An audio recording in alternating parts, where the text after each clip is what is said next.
नमस्कार यूट्यूबकर, स्वागत आहे आपल्या प्रियांका गोरेज किचनमध्ये. कांदे पोहे बघा झालेत ना, एकदम मऊ मोकळे सळसळीत, जराही लगदा झाले नाहीत किंवा चिवट वातड झाले नाहीत. महाराष्ट्रीयन घरात रोज बनतील असा नाश्त्याचा प्रकार आपण बघणार आहोत, कांदे पोहे. चला तर मग सुरुवात करूयात. कांदे पोहे बनवण्यासाठी इथे पातळ पोहे साधारण 250 ग्रॅम म्हणजे पावशेर एवढे घेतले. त्याचबरोबर अर्धा चमचा मोहरी, चवीनुसार मीठ, 4 ते 5 हिरव्या मिरच्या, कढीपत्ता, 1 वाटी कच्चे शेंगदाणे घेतलेत, कोथिंबीर, अर्धा चमचा जिरं, अर्धा चमचा हळद आणि 2 मीडियम साईजचे कांदे बारीक चिरून घेतलेत. सगळ्यात पहिल्यांदा आपल्याला पोहे व्यवस्थित निवडून चाळून आणि 2 ते 3 पाण्याने आपल्याला स्वच्छ धुवून घ्यायचेत. पोहे धुण्यासाठी आपल्याला पातेलं, टोपचा वापर न करता साधारण आपण वड्या उकडतो अशा चाळणीचा उपयोग करायचा आहे. 2 ते 3 पाण्याने पोहे धुवून नंतर व्यवस्थित चाळणीत ठेवून झाकून ठेवायचे. कढईमध्ये 2 मीडियम साईजचे कांदे आपण जे बारीक चिरून घेतले होते ते तेल टाकून एकसारखं हलवत आपल्याला छान गोल्डन कलर येईपर्यंत छान भाजून घ्यायचे.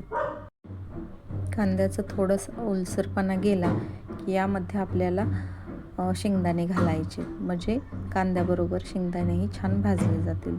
जर तुम्हाला पोह्यांमध्ये तळलेले शेंगदाणे आवडत असतील तर तुम्ही अगोदर ते तळून घ्या.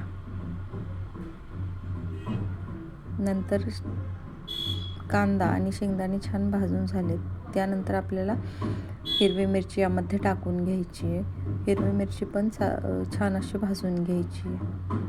शेंगदाण्याचं प्रमाण तुम्ही कमी किंवा जास्त घेऊ शकता. तुम्हाला जास्त शेंगदाणे आवडत असतील तर वाढवू पण शकता. आता हे व्यवस्थित कांदा, शेंगदाणे आणि मिरची छान भाजून झाली की यामध्ये आपल्याला साधारण अर्धा चमचा एवढं जिरं, अर्धा चमचा मोहरी आणि अर्धा चमचा एवढे हळद टाकून ते छान भाजून घ्यायचं आहे.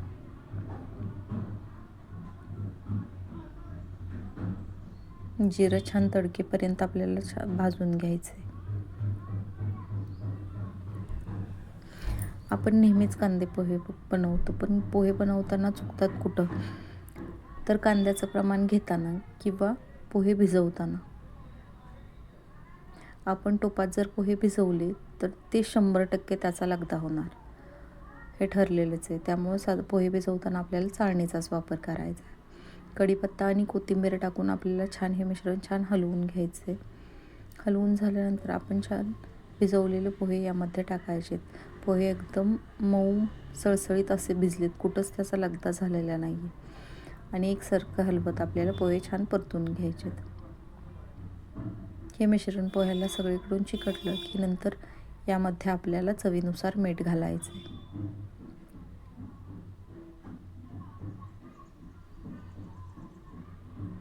एकसारखे पोहे आपल्याला छान भाजून घ्यायचेत. पोहे बनवताना साधारण आपल्याला जाड तळाची कढई वापरायची, किंवा तुमच्याकडे जाड तळाची कढई नसेल तर तुम्ही खाली तवा आणि त्याच्यावरती कढई ठेवून छान पोहे बनवू शकता.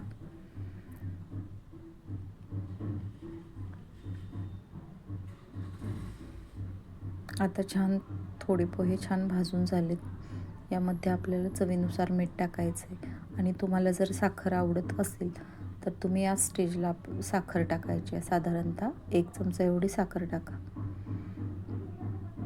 आणि हे टाकून व्यवस्थित आपल्याला मिक्स करून घ्यायचे.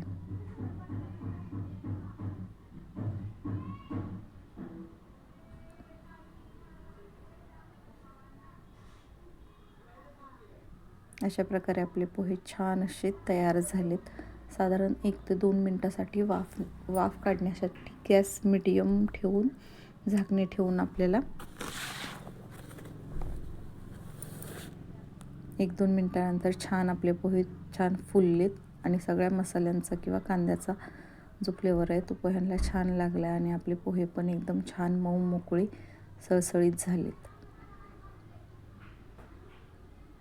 रेसिपी जर आवडली असेल तर नक्की चॅनेलला लाईक, शेअर आणि सबस्क्राईब करायला विसरू नका. नंतर भेटूया पुढच्या रेसिपीमध्ये. तोपर्यंत नमस्कार.